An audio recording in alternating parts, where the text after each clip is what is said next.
Assalamualaikum class. In this lecture, we will discuss our topic of digestion and absorption of macromolecules. In the previous lecture, before this discussion of digestion and absorption of macromolecules, we studied the digestive organs which are involved in digestion and absorption.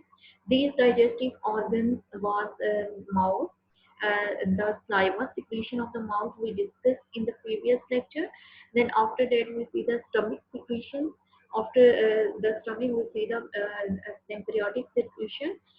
Pancreas will secrete a different type of secretion in the duodenum. And how these secretion and what are the function of these secretions we discussed in the previous lecture. In this lecture, we will discuss about other organs of digestive system.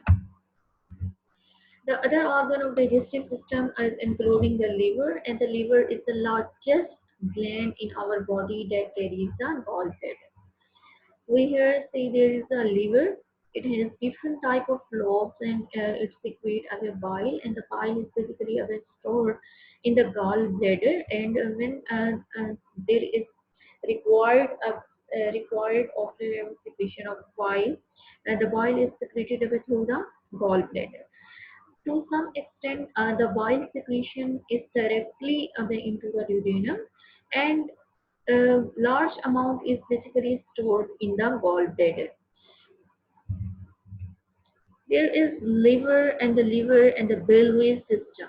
Biliary system is basically composed of different type of ducts which open into the which open at the level of duodenum. So we here see there is the right and the left hepatic duct which form the common hepatic duct. This common hepatic duct will combine with the gallbladder cystic duct, and this gallbladder cystic duct when combined to form the common bile duct. This common bile duct when combined with the pancreatic duct and form the pancreatohepatic duct, and this pancreatohepatic duct is open at the level of duodenum. Why we say it hepatic? Because the liver is basically form of hepatocyte cell. Here we can see there is the left and the right hepatic duct which will combine to form the common hepatic duct, and this common hepatic duct combined to form the cystic duct of the gallbladder and form the common bile duct, and this common bile duct then combine with the pancreatic duct, and this pancreatic duct will combine to form the pancreatohepatic duct, and this duct will open at the level of duodenum, and the secretion of the bile and pancreatic secretion will come at this level, and the enzymes which are present in the bile and the bile pigment and the bile salt and different type of pancreatic enzymes perform the function at the level of duodenum of digestion, and the absorption function will be performed at this level of duodenum. In this diagram, the biliary system is also explained as in the previous diagram. There is right and the left hepatic duct. This right hepatic duct and the left hepatic duct, which come from the liver, combine to form the common hepatic duct, and this common hepatic duct then combine with the cystic duct of the gallbladder to form the common bile duct, and this common bile duct combine with the pancreatic duct and form the pancreatohepatic duct or hepatopancreatic duct or ampulla of Vater. Ampulla of Vater, it is open at the level of duodenum. Okay. After this, we discussed in this diagram what are basic functions of liver. The liver functions are metabolic functions, the metabolic function. In the metabolic function, what type of metabolic function liver performs? It performs the main metabolic function of our complex macromolecules, which is carbohydrate, which are proteins, which are fat. The carbohydrate metabolism will involve glycogenesis. That means the formation of glycogen from glucose. And glycogenolysis means the breakdown of glycogen and release of glucose in the liver. And then gluconeogenesis. Gluconeogenesis is the formation of glucose other than carbohydrate product, which will be protein, which will be fat. Okay? These are three carbohydrate metabolism mechanisms which are occur at the level of liver. Then there is lipid metabolism. The lipid metabolism involves the oxidation of fatty acid and the formation of lipoproteins through lipogenesis. Okay? The formation of the lipoproteins and lipogenesis, that means the lipid storage form will be through lipogenesis will occur. Then the protein metabolism is basically the deamination of amino acid in the formation of urea. Is the basic and the main protein metabolism mechanism which is occurring at the level of liver. So the metabolic function of the liver is the carbohydrate metabolism, the lipid metabolism, and protein metabolism. In the protein metabolism, there is deamination of amino acid in formation of urea. The secondary and the excretory function is the formation of bile. Bile is required basically for the digestion and absorption of fat. The globular molecules of fat basically emulsified through bile, and uh, this bile is basically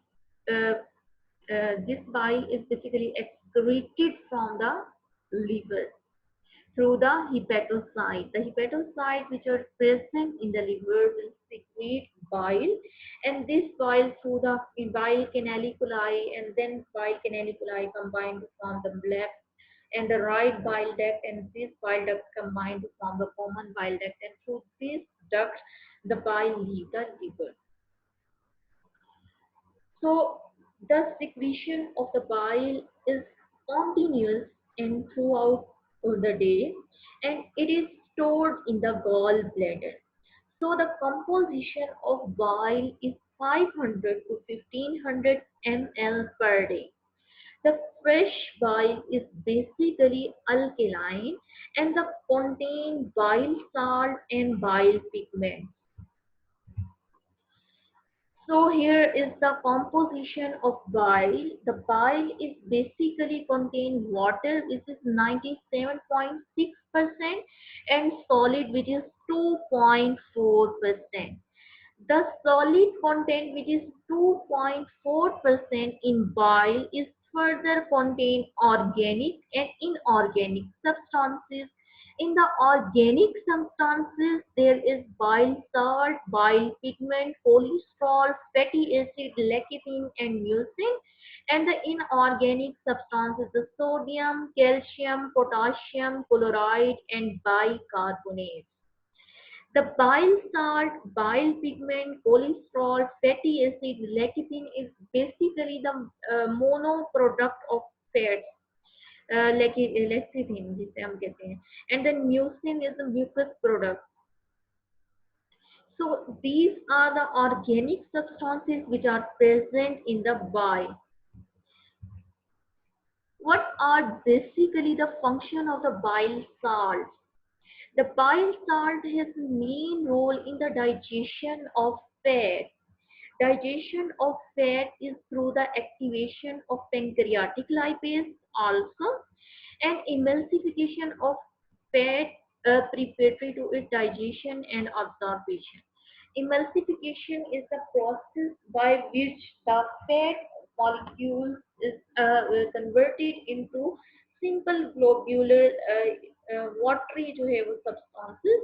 So these bile salt will cause the emulsification of fat, and the surface area of the fat will increase, and these action is basically the detergent action of fat, detergent action of bile salts on fat, which is emulsification, and this reduces the surface tension between the fat globules. When this fat globule surface tension reduce, these fat globules then attached with the enterocyte of the small intestine, and this through this enterocyte, these bile salt will remain outside the enterocyte, and the lipid end product molecule will enter in the enterocyte. Here is basically the other function, which is bile pigment, the formation and the circulation of the bile pigment. The circulation and the formation of the bile pigment is seen here. So, in the reticuloendocrine system is basically the breakdown of the annual cells, which is red blood cells, white blood cells. When their half-life of the white blood cells and the red blood cells is completed, then these cells of the immune system, these cells leave the blood circulatory system, and these blood cells, when uh, leave the blood circulatory system, then these are destroyed. So in this we can say here there is the destruction of the RBC. The RBC is basically a bit destroyed in the spleen. Here they will convert it into the heme portion. The heme portion is further converted into the bilirubin, and the bilirubin is converted into the bilirubin. So this bilirubin is now comes through the portal system and through different circulatory system in the blood. Then when it comes in the blood, this bilirubin, which is free bilirubin, is now should be converted into the conjugated bilirubin, because the free bilirubin has a very dangerous effect on the body. So this free bilirubin is converted in the conjugated bilirubin in the liver. In the liver, when this conjugated bilirubin is through the liver through bile, it is come into the small intestine. Here in the small intestine, uroglenogen is formed through the bacterial action of small intestine. This uroglenogen through the small intestine through the blood circulatory system, through it will be uroglenogen is excreted in the kidney, while other some conjugated bilirubin is also converted into the stercoglenogen, and this stercoglenogen is secreted away through feces, and some जो uroglenogen है, it is also recycled in the liver through the blood, and this cycle is revised.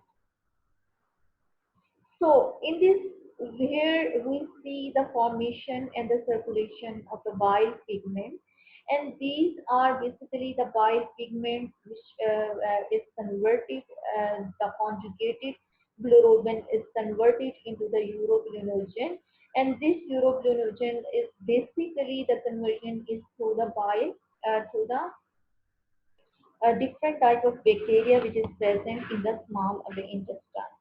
So here we see the formation and the circulation of the bile pigment, and the bile pigment, and in before this bile pigment we will discuss what are basically the function of the bile and how the bile is segregated from the liver and reached away in the reached away in the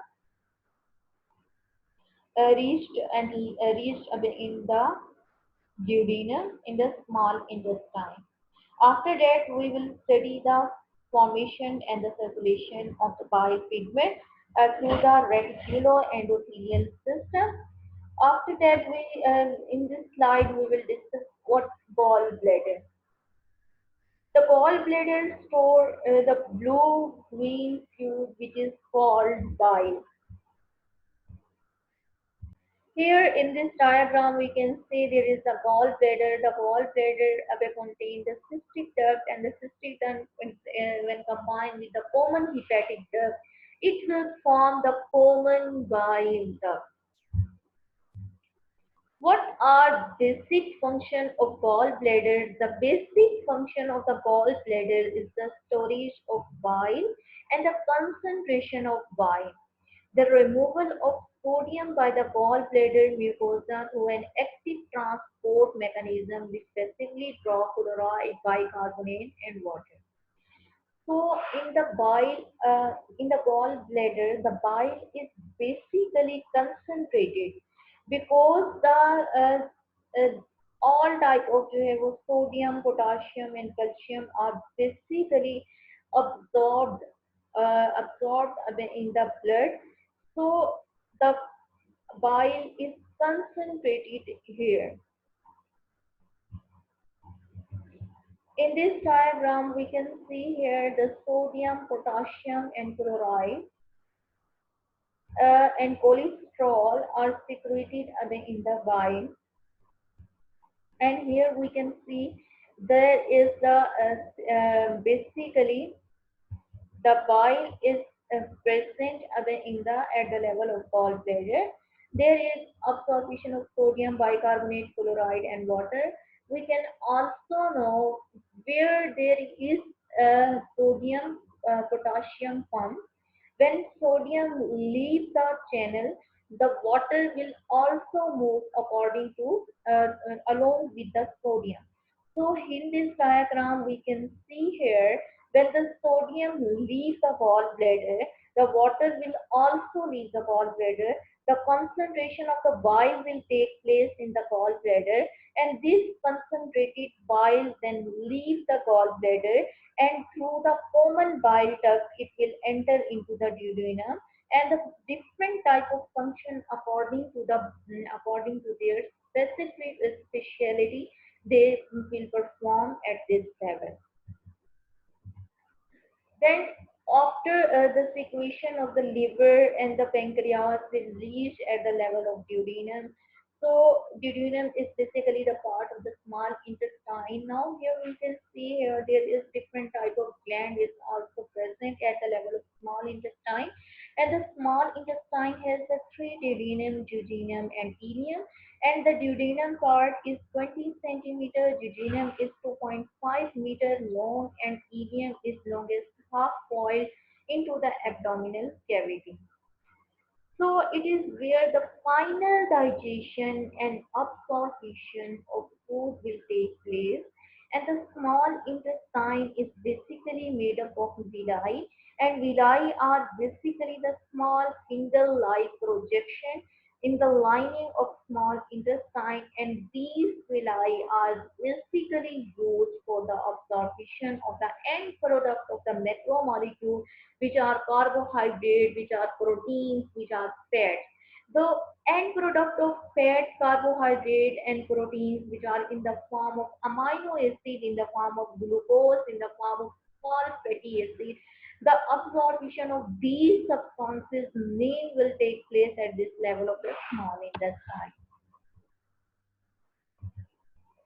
Basic function of the small intestine is basically the mechanical function, the secretory function, the hormonal function, digestion function, activation function, and hemophytic function.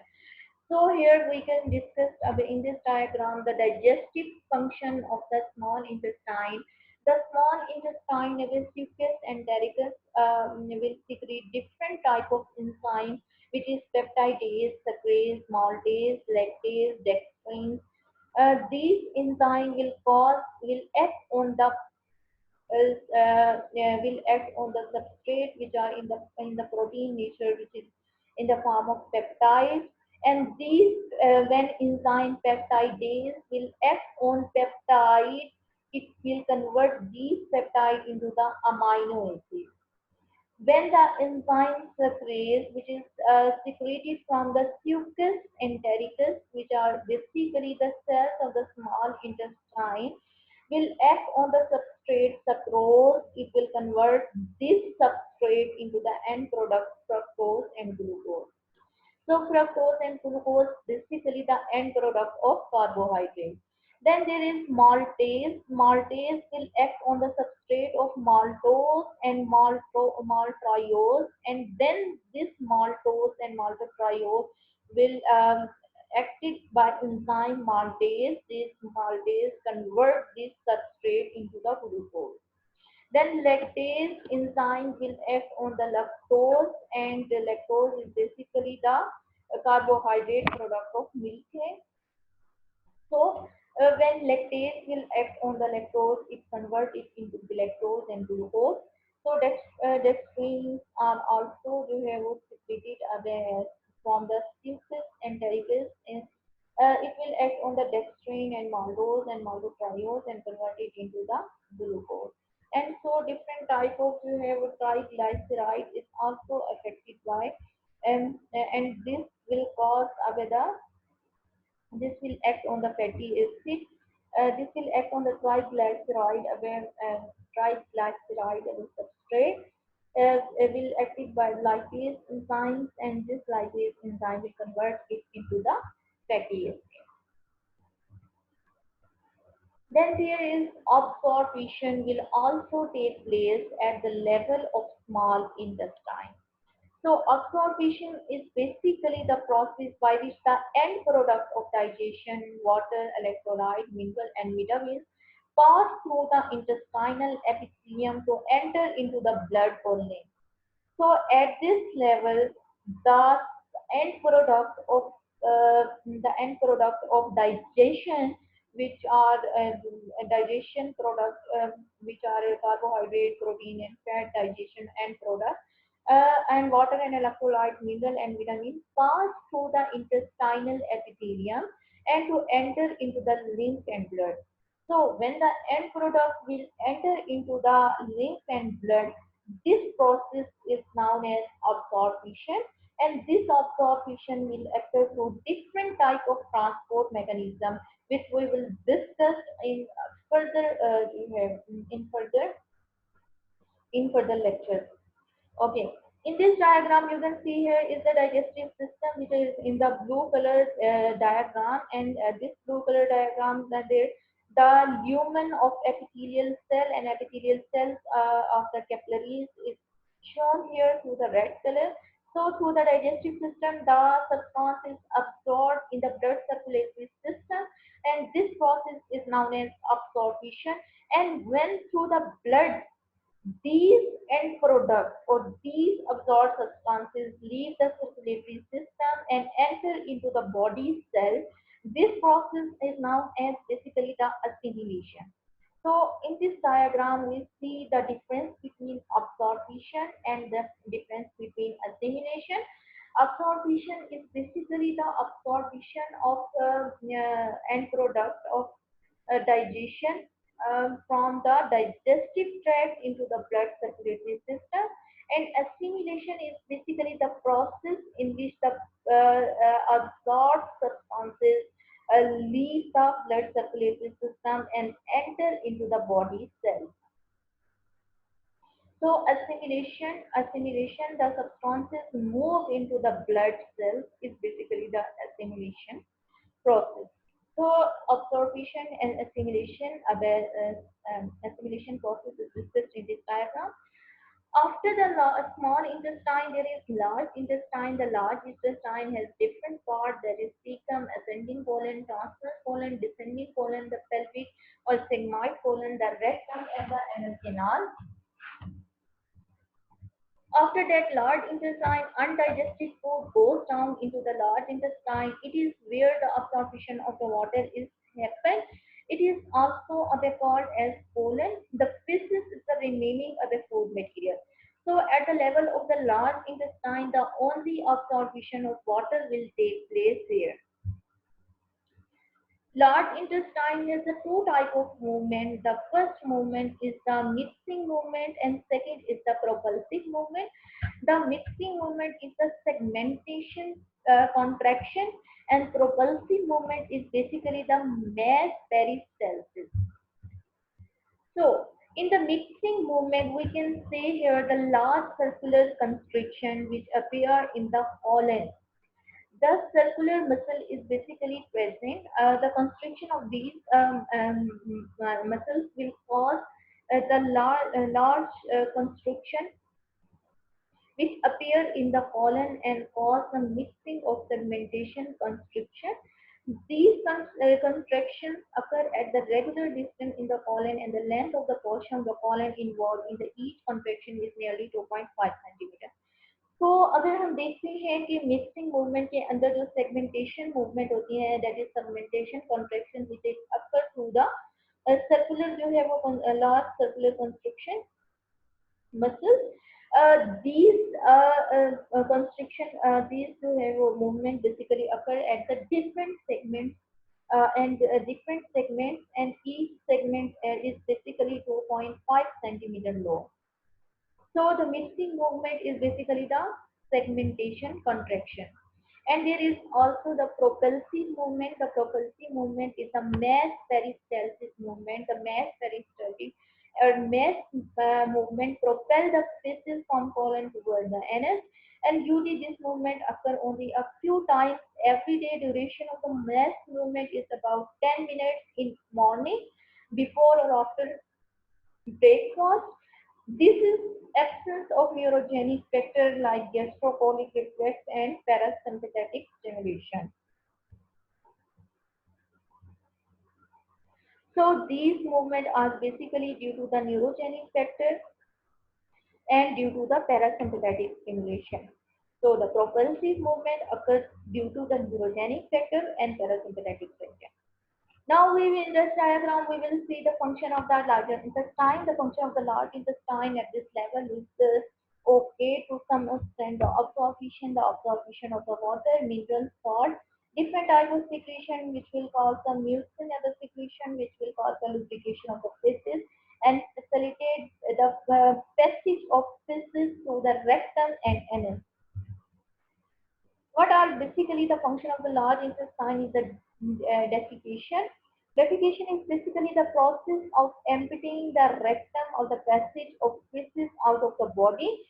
Defecation is achieved by the gastrocolic reflex, which occur by reflex action with the infant, where in adults it is under the control of the will and is carried out in response to the desire to empty the bowel produced by distension of the rectum with feces. So defecation is basically in the gastrocolic reflex in the baby, while in adult it is under control, and when we desire to empty, so the bowel will produce by distension of the rectum with feces. Now the large intestine, the composition of feces. In the previous diagram, defecation basically the process of emptying of rectum. Yeah. Okay? So in the baby child, it is not under control, while in the adult, it is under control of will. Now in this slide, we will discuss what are basically the composition of the feces. The composition of the feces is a 3 over 4% water and 1 over 4% solid. Undigested, unabsorbable food, intestinal secretion, mucus, bile pigment, salt, bacteria or inorganic material, and the epithelial cells and the leukocytes. So the daily secretion of the intestinal juice is saliva. Daily secretion is 100 milliliter, and the pH is 6 to 7. So here we can see the saliva is to some extent acidic. Then there is gastric secretion which is 1500 ml, and their pH is 1 to 3.5. Then there is pancreatic secretion which is 1000 ml, and their secretion is 8 to pH with pH 8.0 to 8.3. Then there is bile where secretion is 1000 ml and the pH is 7.8. Then small intestine secretion is 1800 ml and the pH is 7.5 to 8. So Bernard gland secretions, which is the small intestine gland, and their secretion is 200 ml and their pH is 8.8.9. And then there is large intestine secretion, which is daily volume is 200 and the pH is 7 to 8. So here we can see in this diagram the gastric secretion is highly acidic while the other secretion is to some extent acidic and toward as we move toward the small to large intestine the secretion will become alkaline. Okay, guys, thank you so much for listening this lecture. And this is our second lecture. In the third and fourth lecture, we will discuss the basic how these macromolecules are digested by and how there will be the transport mechanism through which these substances are absorbed in the body. So hopefully you will understand in this lecture. Here we will discuss the liver. We will discuss here the gallbladder. Here we will discuss the small intestine, and then after small intestine, we will discuss in this lecture the large intestine. What is basically faces? What are basically the movement of the large intestine? And how these species is removed and the daily secretion of all the digestive organs, uh, dairy secretions and their pH. Hopefully you will understand this lecture. Thank you guys. Okay, ji. Allah Hafiz.